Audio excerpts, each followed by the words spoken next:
For a creator site, you want to have your stuff you've already created, right? You want to have examples of your photography, your audio, your video, your text, other things that you've created, and who you've created them for, right? Because that also gives you credibility. You want to have actual photos of you and videos, ideally, of yourself, right? Show your human side. People can see really who you are. 2 bios, a short one and a long one, is ideal, so that people can read just a little bit quickly of who you are, but then they can also see a little bit more in depth, right? If they want to find out more about you, if they're considering engaging with you, they might need to know a little bit more about you. Whatever services you offer, if any, that's a great thing to give people a summary of, and to let them see what that's like and how that works. And obviously let them get in touch with you, and to make it as easy as possible. So don't make people jump through a lot of hoops or fill out a super long form. Just give them your email and or a quick box to drop a question or a comment in.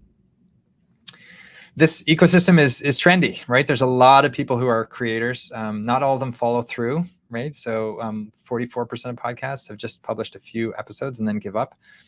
So if you want to be one of those people who sustains yourself, this is an example. This funnel illustrates how many people give up on that creative process in the podcasting realm, for example.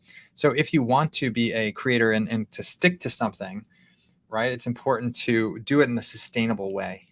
So when you are creating your site, putting it together in as simple a way as possible, and starting out with a very simple version 1 is a great way to ensure that you won't burn out too quickly.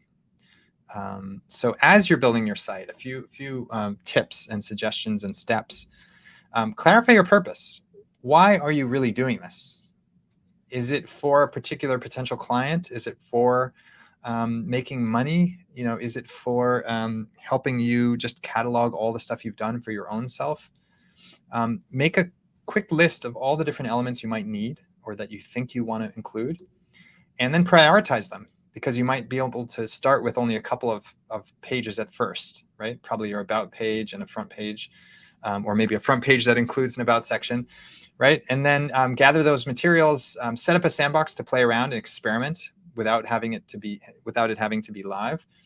Pick a few templates that you like to start out with and compare them. Don't pick 20, just narrow it down to 3. The Paradox of Choice book by Barry Schwartz says that you want to limit the range of initial choices, right, to avoid the stress of overwhelming number of choices. So pick 3 and choose from them, and then build a lousy first version. Don't expect it to be great. Just build it to be as rough and scratchy as possible. Lousy version 1 will allow you to get to a great version 3.